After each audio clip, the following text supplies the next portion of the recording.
hello, namaste, sat shri akal, assalamu alaikum guys, this is Neha. Welcome all of you in the new reaction video and video आज की होने वाली है doctor Zakir Naik versus Baba Ramdev ji. So video का जो title है वो है कि एक तरफ हैं डॉक्टर जाकिर नाइक एंड एक तरफ हैं मतलब बाबा रामदेव जो कि 200 साल जीने का जो है दावा करते हैं कि मैं 200 साल तक जी सकता हूँ। और ये चीज़ बहुत ज़्यादा मतलब ऐसे मानने वाली नहीं है कि हम लोग इस चीज़ को आसानी से नहीं मान सकते हैं, क्योंकि ऐसा बहुत मुश्किल है 200 साल तक जीना। इज़ लाइक है ना, क्या पता नहीं क्या ये चीज़ है। सो देखते हैं कि डॉक्टर जाकिर नाइक के कमेंट सुनते हैं इस चीज़ पे वो क्या कहना चाहती हैं। उससे पहले चैनल को सब्सक्राइब वगैरह ज़रूर करें जिसने नहीं करा है, और वीडियो को शुरू से लेकर एंड तक देखा करो, वही आपका बहुत बड़ा 200 साल जीने का दावा करने वाले बाबा रामदेव इन दिनों देहरादून के एक अस्पताल में भर्ती हैं। पिछले साल बाबा ने दावा किया था कि उन्हें कोई रोग नहीं है और यही वजह है कि वो 200 साल तक जिएंगे। अभी भी लगभग 150-200 साल तो जीऊंगा। ओहो। आप कहेंगे बाबा ऐसा क्यों? क्योंकि हवा तो मैं इसी यही ले रहा हूँ ना, गंदी हवा ही तो ले रहा हूँ। मेरे लिए अलग से हवा तो नहीं बनी है। पानी में मैं वही पी रहा हूँ। मैं बोतल बंद पानी पीना मैंने बंद कर दिया।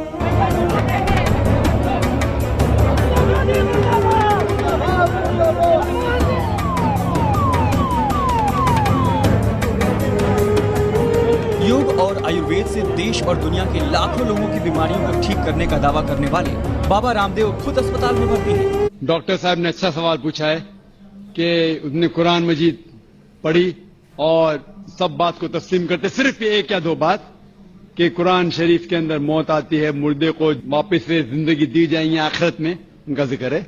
और हिंदू लोग ये मानते हैं कि पुनर्जन्म में, और वो डिस्कवरी चैनल पे देखे कि पुनर्जन्म होता है। अगर आप देखेंगे सबसे ऊंची किताब हिंदू मजहब में वेद, अगर आप पढ़ेंगे पुनर की मानी क्या, पुनर संस्कृत में मतलब नेक्स्ट, अगेन, वापस से, और एक पुनर के मानी नेक्स्ट। तो पुनर्जन्म मतलब नेक्स्ट जिंदगी और एक जिंदगी। अगर आप कुरान शरीफ पढ़ेंगे कई आयतें हैं कि अल्लाह सुब्हाना व तआला ने आपको जिंदगी दी, पहले आप थे नहीं, फिर जिंदगी दी, इस धरती पे आए, फिर आपको मौत देंगे, फिर आखिरत में उठाया जाएगा। yes. आप जो कर रहे मुर्दों को जान दी जाएंगे आखिरत में, ये हम मानते हैं कि एक बार हम इस धरती पे आते, नेक्स्ट लाइफ इज आखिरत। उसी तरीके से वेद में भी जिक्र है अबाउट पुनर्जन्म, नेक्स्ट लाइफ, सेम हूबहू जिस तरीके से कुरान में लिखा हुआ है। लेकिन आम हिंदू मजहब के जो गुरु है, स्वामी हैं, इन लोग जब ये जानने लगे, एक उनको कठिनाई पेश आई, वो देखने लगे कि कई इंसान जब पैदा होते हैं with congenital defects, heart problem, heart defects, limb problem, कोई अमीर पैदा होता है, कोई गरीब पैदा होता है, तो भगवान ही कैनॉट बी अनजस्ट।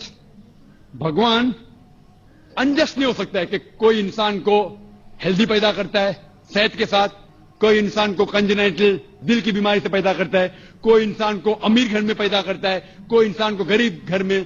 तो भगवान अनजस्ट नहीं हो सकता है, ना इंसाफ नहीं हो सकता। तो ये जो स्वामी लोग हैं, इन लोग ने एक नई चीज निकाली, संस्कारा।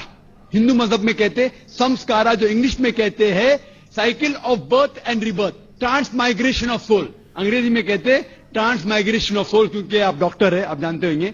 ट्रांसमाइग्रेशन ऑफ सोल अंग्रेजी में कहते, संस्कृत में कहते संस्कारा, birth death, birth death, birth death. कहीं भी वेद में नहीं लिखा हुआ है कि birth death, birth death, birth death, कहीं भी वेद में नहीं लिखा है। चैलेंज है मेरा, ये इन लोग को मिलता है भगवत गीता के श्लोक से। भगवत गीता का श्लोक चैप्टर नंबर 2 में, वर्स नंबर 22 में, उसमें लिखा हुआ है कि जब कोई शख्स अपने कपड़े निकालता है तो वो नए कपड़े पहन लेता है, उसी तरीके से रूह एक नई जिस्म में जाती है। रूह मीन्स आत्मा, सोल। और ये भद्यांकर उपनिषद में भी इसका जिक्र है, आप पढ़ेंगे कि when a caterpillar climbs up the grass of blade, he jumps to a new grass. Same way the soul takes a new body. जिस तरीके से कैटरपिलर घास के ऊपर चढ़ता है और दूसरे घास पे जाता है, उसी तरीके से रूह एक नई बॉडी के अंदर जाता है। तो इस श्लोक के बुनियाद पर इन लोग ने एक फिलॉसफी पैदा की, संस्कारा, कि इंसान जो कर्म के बेस के ऊपर, कर्म और धर्म की फिलॉसफी, कर्म मतलब अच्छे कर्म करोगे धर्म के हिसाब से तो अगले जन्म में आप अच्छे पैदा होंगे, अगर आपके कर्म बुरे होंगे तो अगले जन्म में आप हो सकता है कि लूला पैदा होंगे या लंगड़ा पैदा होंगे। और जो कहते हैं कि आप इंसान 7 बार बनेंगे, ये कौन कहता है? वेद नहीं कहती, ये स्वामी जी लोग कहते हैं, कोई वेद में कहीं लिखा नहीं है। क्योंकि उनको ये नहीं कह सकते थे कि इंसान क्यों गरीब पैदा होता है, क्यों अपाहिज पैदा होता है, उनकी सोच कम थी, इसीलिए नई फिलॉसफी लेके आए, ट्रांसमाइग्रेशन ऑफ सोल। आप तो डॉक्टर है, मैं भी डॉक्टर हूं, आपने कहीं मेडिकल साइंस बुक में पढ़ा हुआ है कि इंसान इस दुनिया में जन्म लेता है? साइंटिफिक फैक्ट होता था तो हम मेडिकल नए जन्म लेता है, हम कभी भी नहीं पढ़े। इस चीज को इससे यह साबित होता है कि साइंस इसको तस्लीम ही नहीं करती। जो आप कह रहे डिस्कवरी चैनल में देखा, जो आप कह रहे हैं, अगर ये हक होता था तो हमारे साइंटिफिक बुक में भी ये लिखा होता। तो ये कहना कि साइंटिफिक प्रूफ है कि हम जन्म लेते हैं, बिल्कुल गलत है।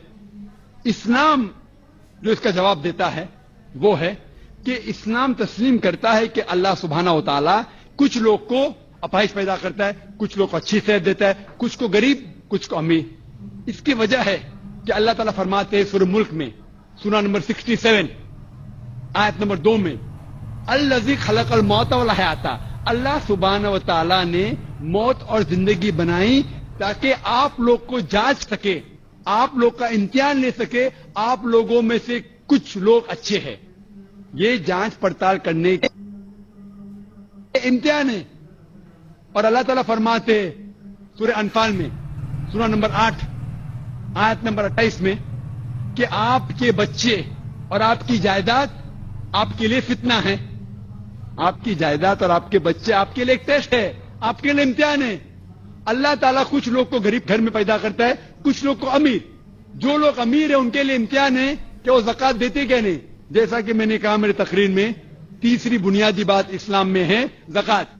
जिस शख्स के पास 85 ग्राम से ज्यादा सोना है या उसके मुकाबले में धन है, उसको 2.5% ज़कात देना फर्ज है। हाँ, ये जो बयान आदमी मैंने अमीर सुना है है, पहले। कुछ अमीर लोग और मैंने बराबर ज़कात रिएक्शन भी देते, दिया है इस कुछ पे। लोग आधा देते, कुछ लोग देते नहीं।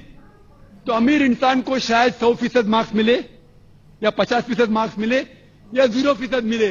वो गरीब इंसान को ज़कात में तो 100 मार्क्स मिलता है, 100 आउट ऑफ 100, उसको ज़कात देना ही नहीं। हम कहते रहे बेचारा गरीब इंसान है, लेकिन असल में देखे जाओ तो उसको उस इम्तिहान में, गुर्बत के इम्तिहान में 100% मार्क्स मिले। आप समझ रहे? इसी तरीके से अल्लाह ताला कहते हैं कि आपके बच्चे आपके लिए इम्तिहान है। हो सकता है मिसाल के तौर पे एक अच्छे जोड़ी है, अच्छे मुसलमान है, 5 टाइम नमाज पढ़ रहे हैं, हज को गए हैं, रमजान में रोजा रखते हैं, ज़कात देते हैं। अल्लाह ताला उनका और बड़ा इम्तिहान लेना चाहता है। जितना बड़ा इम्तिहान उतना बड़ा इनाम। मिसाल के तौर पे अगर आप बीए पास करते तो आपको सिर्फ ग्रेजुएशन मिलता है, अगर आप एमबीबीएस पास करते आपको डॉक्टर कहलाया जाता, डॉक्टर मतलब ऊंचा ओहदा। इसी तरीके से अल्लाह सुब्हानहू व तआला हो सकता है कि उस जोड़ी को इम्तिहान और सख्त देता है और ऐसा बच्चा पैदा करता है जो अपाहिज है। अल्लाह ये देखना चाहता है कि अपाहिज बच्चा पैदा करने के बावजूद वो अल्लाह के ऊपर ईमान रखता है क्या नहीं। अगर ईमान रखता है तो अल्लाह उसे जन्नत फिरदौस देना चाहता है। और कठिन इम्तिहान और बड़ा इनाम। हो सकता है कि वो इम्तिहान में फेल हो जाएगा। तो ये कुरान की आयत है, आपके बच्चे आपके लिए इम्तिहान है। कभी कोई भी अगर कलामिटी आती है, कोई भी आपको नुकसान होता है, इधर वो आपके लिए इम्तिहान है या आपके लिए सजा है। जब भी कोई भी आपको इनाम मिलता है वो इधर आपके लिए इम्तिहान है या आपके लिए रिवॉर्ड है। तो इसी तरीके से क्योंकि हिंदू मजहब के जो स्वामी हैं वो इसको नहीं समझ सके, इसीलिए एक नई फिलॉसफी संस्कारा लेके आए जो बिल्कुल वेद में नहीं लिखी है। वेद बात करता है पुनर्जन्म। पुनर्जन्म मतलब नेक्स्ट लाइफ, जिसका जिक्र कुरान ने भी है, आखिरत की जिंदगी। तो वेद और कुरान सेम जिंदगी क्या बात कर रहा है कि इस दुनिया में आप आते हैं, एक बार आते हैं, सही तरीके से जिएंगे तो एक बार काफी है, और ये दुनिया आखिरत के लिए इम्तिहान है। 100% राइट आंसर है उनका ये, क्योंकि हम लोग जो हैं वो इन्होंने कहा कि रामदेव, मतलब ये तो अभी कमेंट्स में बताया ना, अभी की वीडियो होगी ये रामदेव जी की, लेकिन डॉक्टर जाकिर नाइक की वीडियो पहले की है। सो बिल्कुल सही कहा कि हाँ, मैं नहीं मानती इस चीज़ को खुद भी, क्योंकि मतलब बार बार जन्म कोई लेता है, कैसे लेता होगा ना। एक ज़िंदगी आपको मिलती है, उसके बाद आपके जो कर्म है उनके अकॉर्डिंग आपको, मतलब आपकी जो रूह होती है वो किसी और उसमें डाली जाती है। सो जो भी आपको मिल रहा है या तो वो आपका इम्तिहान हो रहा होता है। जैसे अभी हमारी लाइफ में हमें कुछ दुख मिल रहे हैं तो हम लोग सोचते हैं कि भगवान ने हमें ऐसे दुख दिए, तो शायद वो हमारे पिछले कर्म होते हैं, या फिर हमें भगवान ये सोच रहे होते हैं कि मतलब हम लोग इस सिचुएशन में कैसे रह पाते हैं, या हम इस सिचुएशन को पार कर सकते हैं या नहीं कर सकते हैं। सो जो भी है वो अल्लाह का दिया हुआ है कि हम लोग जो भी कर रहे हैं वो सब उनके ही इम्तिहान है, उनकी ही सज़ा है। अगर किसी को दुख मिल रहा है तो इसका मतलब ये है कि आपके पिछले कर्मों की आपको सज़ा मिल रही है। सो मैं अभी ये नहीं मानती कि 200 साल तक जीना इज़ लाइक सच्ची में सही है, ये नहीं, बिल्कुल सही नहीं है, बिल्कुल गलत है ये। सो क्योंकि ऐसा वेद में लिखा भी नहीं है, सिर्फ वहाँ पे पुनर्जन्म की बात करी गई कि हमारा नेक्स्ट जो लाइफ होगी उसके बारे में। सो ये थे डॉक्टर जाकिर नाइक के कमेंट्स, एंड मैं 100% इस चीज़ से बिल्कुल एग्री करती हूँ। सो आप बताना क्या आप एग्री करते हो या नहीं। एंड मिलते हैं अब हम नेक्स्ट वीडियो के साथ। तब तक जो आप लोग अपना ध्यान रखें, घर पे रहें और सेफ रहें। Bye bye everyone.